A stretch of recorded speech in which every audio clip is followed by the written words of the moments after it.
This is the Global News BBC World Service. I'm Sharon Adhiambo. Being Wednesday, 30th of November 2022, these are our main stories, beginning at the headlines. China enhances security due to COVID-19 protests going on in the country. China in conflict with US crews over the island.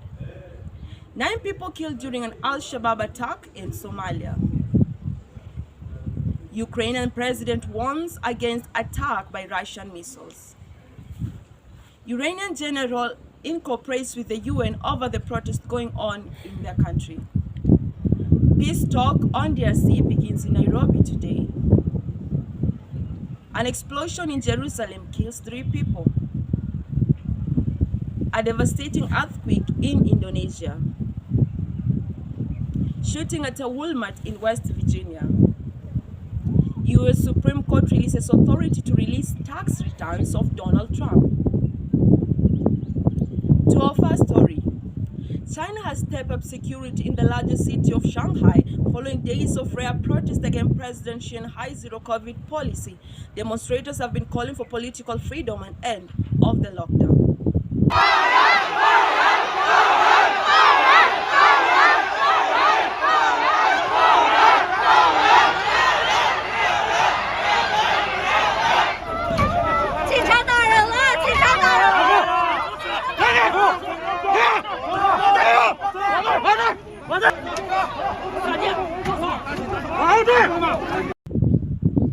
China has accused the US Navy for illegally intruding its waters in the southern China Sea.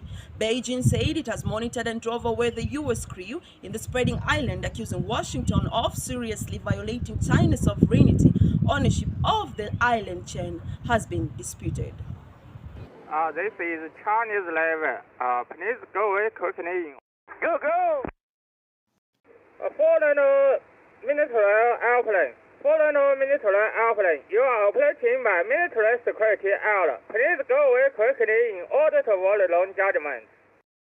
I'm a United States military aircraft conducting lawful military activities outside national airspace. I am operating with due regard as required under international law. Go, go!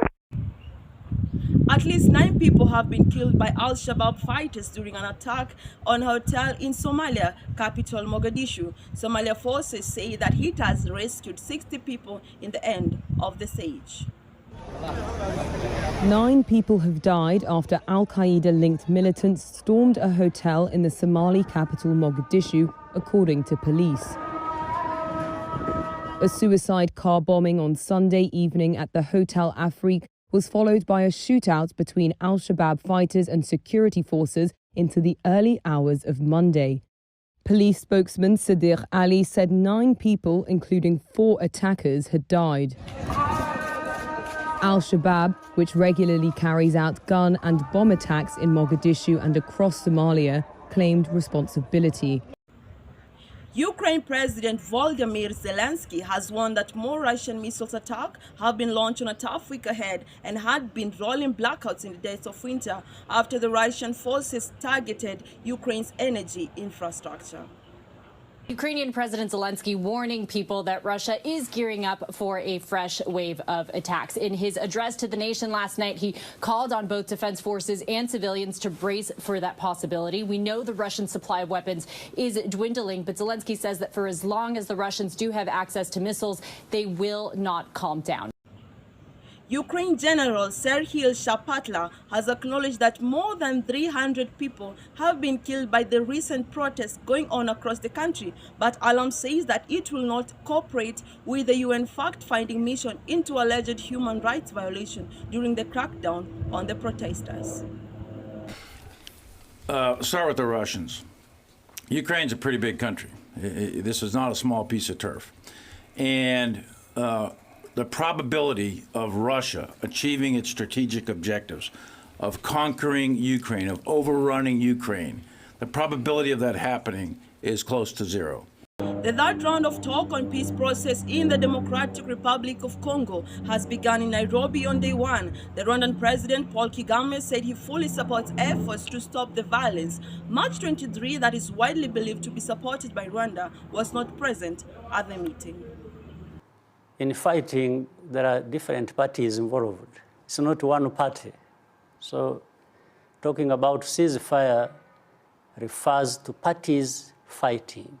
It's not M23, it's parties fighting. It's M23 and those they are fighting against, or those fighting against them.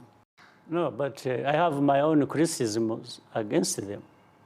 I criticize those people, like we talked about the situation in the DRC.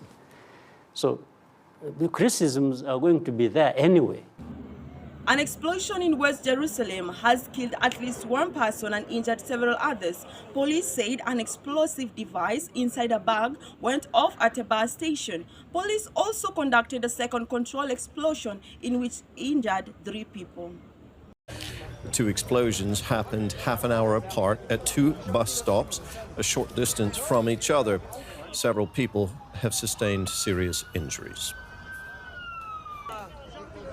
Weather hampering rescue mission continues in Indonesia after an earthquake struck the West Java province on Monday. Officials said at least 268 people died in the magnitude of 5.6 earthquake, many of them being children.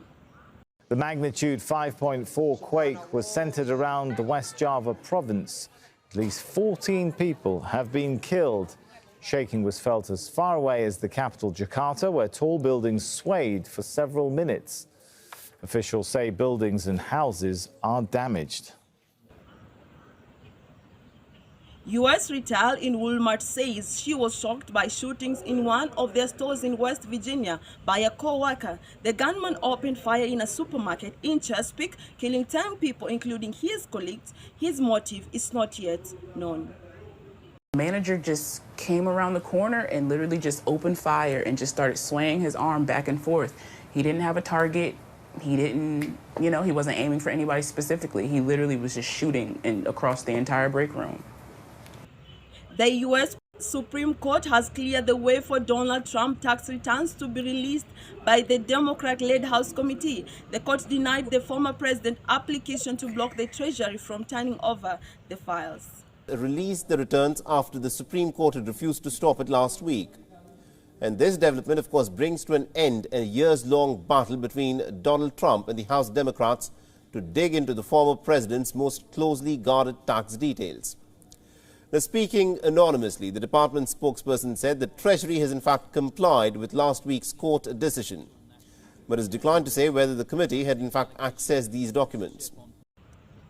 Thank you for your attentiveness. That has been the end of our news. Make sure to join us next time right here on BBC World Service. I have been your host, Sharon Adhiambo.